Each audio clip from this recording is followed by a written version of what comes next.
The main thing I took away from an extended play session with Star Wars Outlaws was a new understanding of its focus. Most Star Wars games are action titles, where you fight against scores of enemies using blasters, lightsabers, thermal detonators, and any number of vehicles.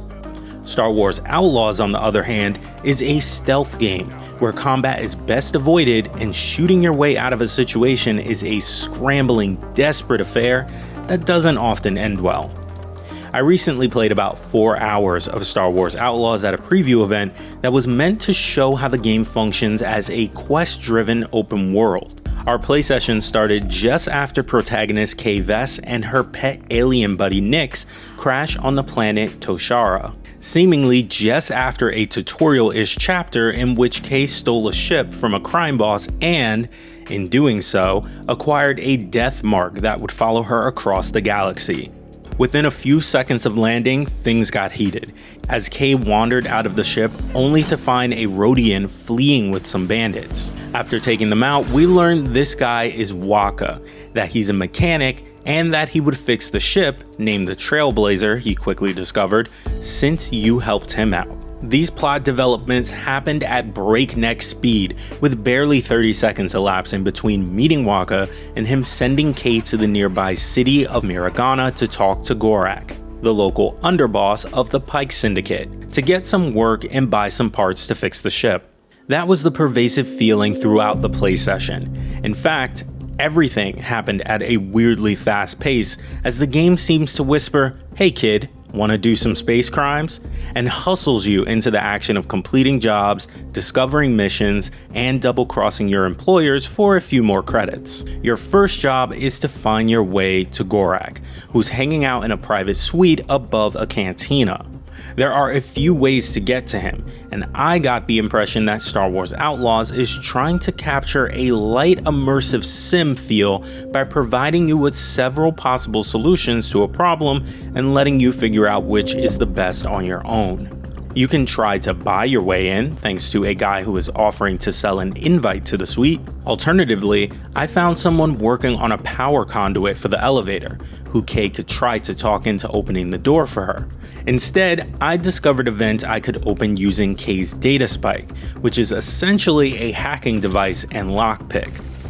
Opening the vent got me into the elevator, which got me up to Gorak, but he promptly threw her out for being too new and untrustworthy, essentially saying I needed to earn some more reputation points with the Pikes first.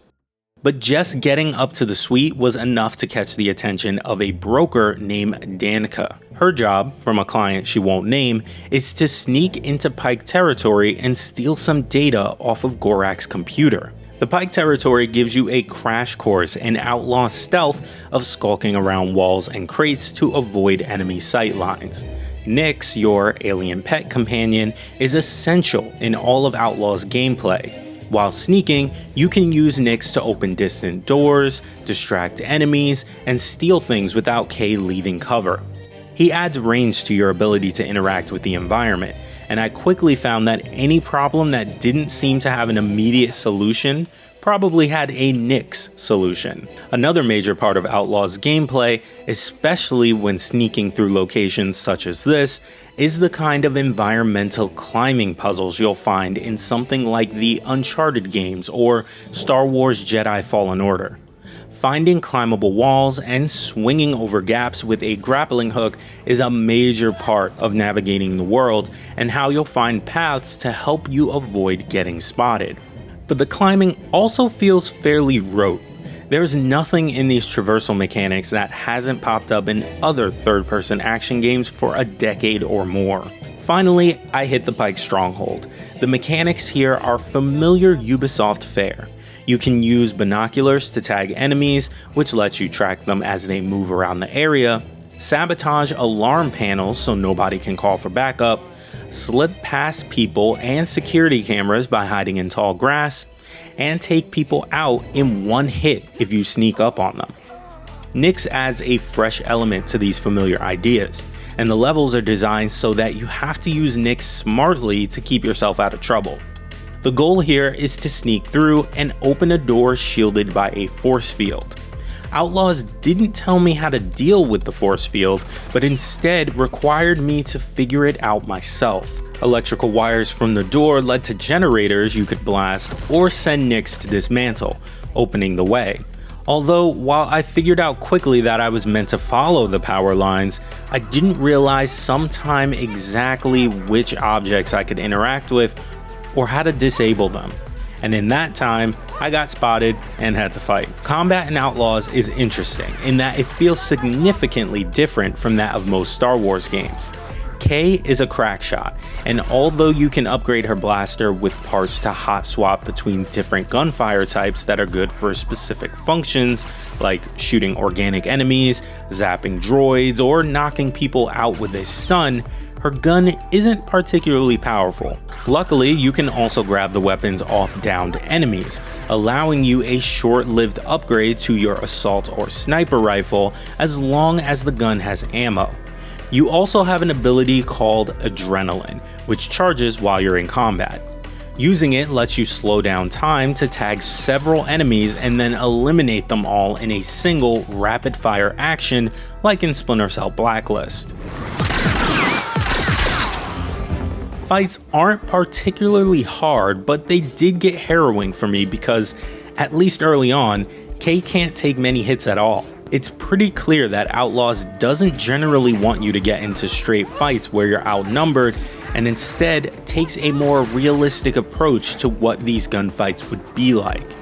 It seems like you're meant to kill an enemy or two, or use Nyx to jump on someone who spots you so you can take them out fast, and then hustle back into hiding and try again. Things can go bad so quickly though that my time with Outlaws got a bit frustrating. A couple missions later, Kay infiltrates an Imperial space station on another job. Crossing a huge hangar, I finally reached the door I was supposed to sneak through, only to get spotted by one of the last troopers I hadn't noticed, and have the whole place descending on me in an instant. It made it pretty obvious that stealth was really the only viable option. I ran through the same room several times, having to repeat big, slow sections of it over and over if I ever messed up. Eventually, I got to the last stormtrooper. I abandoned being clever and just stunned him, hoping to unlock the exit door before someone spotted his body. Back in the Pike base, I eventually made my way through the force field door and stole the data from Gorak's terminal, where I also discovered his second in command was selling him out to the Empire. After returning to Danka, I met the client we were working for, a member of the rival Crimson Dawn gang. Here, Outlaws gives you a taste of another major element of your life of crime, its reputation system. You can either give the info on the traitor to Gorak, initiating yourself with the Pikes, or hand it over to Crimson Dawn for a rep boost with them. Balancing how everyone feels about you seems like it'll be central to the game, although I only got a brief sense of it. Being in good with Crimson Dawn will probably make other factions like you less, but it unlocks some benefits, like discounts with certain vendors and the ability to enter the gang's territory without getting shot. I gave the data to Crimson Dawn, and then used my newfound respectability in the very next mission, which had me trying to acquire a blaster upgrade that was necessary for another burglary. You can steal it from the Pikes or Crimson Dawn. I went with ripping off my new allies, since they would now let me waltz almost right up to their vault. After some careful sneaking through a restricted area, I nabbed the part and slipped back out without anyone being the wiser. From what I saw, just about every mission where you steal something valuable or do a job for a faction gives you a binary choice that's an opportunity for betrayal, allowing you to risk or blow your reputation gains and reverse your losses. In that later mission on the Imperial space station, the goal was to wipe data on Gorak's debts to the Empire to frame him. But I also had the option to wipe the Crimson Dawn's debts, framing them instead, before heading back to Gorak for a bigger payday. I didn't get the chance to see exactly how you'll navigate these relationships over the long term, or how outcomes will play out depending on whether Kay chooses loyalty or betrayal, but I suspect it'll carry weight in how the story unfolds. Mirogana itself is surrounded by rolling plains and dotted with small towns and homesteads. Like the city itself, you can explore all this stuff freely on a speeder you unlock right after your run-in with Waka, finding additional tasks to complete or random events to interfere with. One of the cooler elements of Star Wars Outlaws is that while someone will often offer you a job, quests don't always fall in your lap. You might overhear a conversation between two thieves as they discuss where they left their haul of goods, giving you an opportunity to go jack it before they show up. Or find an email from a company explaining to someone that crashing their speeder puts it out of warranty, offering you the chance to track down the wreck and see what you can salvage. I particularly like that Outlaws usually trust you to figure these elements out yourself. When I went looking for the goods that the pair of thieves mentioned, I found their stash behind a waterfall, but one of their associates had already moved it. So I had to figure out where it went and how to get to it. There seems to be lots of open world tasks of varying levels of complexity, both on Toshara and the second planet we visited, Kojimi, the snowy city world last seen in The Rise of Skywalker. On the trip between them, I engaged in some space battles, fighting off Crimson Dawn fighters, attacking cargo ships flown by civilians, and snagging cargo off wrecks floating in orbit. A lot of these little tasks feels fairly standard in a game like this, but the density means there's plenty of reason to explore. While I liked much of my time with Star Wars Outlaws, it did sometimes feel rushed, undercutting the immersion into the Star Wars universe. Much of my interaction with the early story felt a bit hokey. The stealth gameplay I liked a lot more. It's exciting to play a Star Wars game that takes the danger of the universe seriously and forces you to be quick and clever, rather than just blast or slash your way through everything. My major struggle was that it could be tough to understand exactly what you're able to do, and I often felt unsure of what I could interact with in a given area. I appreciated that the game left me to figure out what I needed to do instead of just slapping a waypoint on it, but it sometimes left me floundering to figure out what to do next. Combat, too, felt a little loose, at least in this slice, mostly because I wasn't particularly sure how I was supposed to deal with the situation going badly without taking a ton of damage. Outlaws doesn't seem to handle these emergency moments especially well. But when you can execute a smart, sneaky plan using all of your tools, especially Nick's, the gameplay is exciting and rewarding.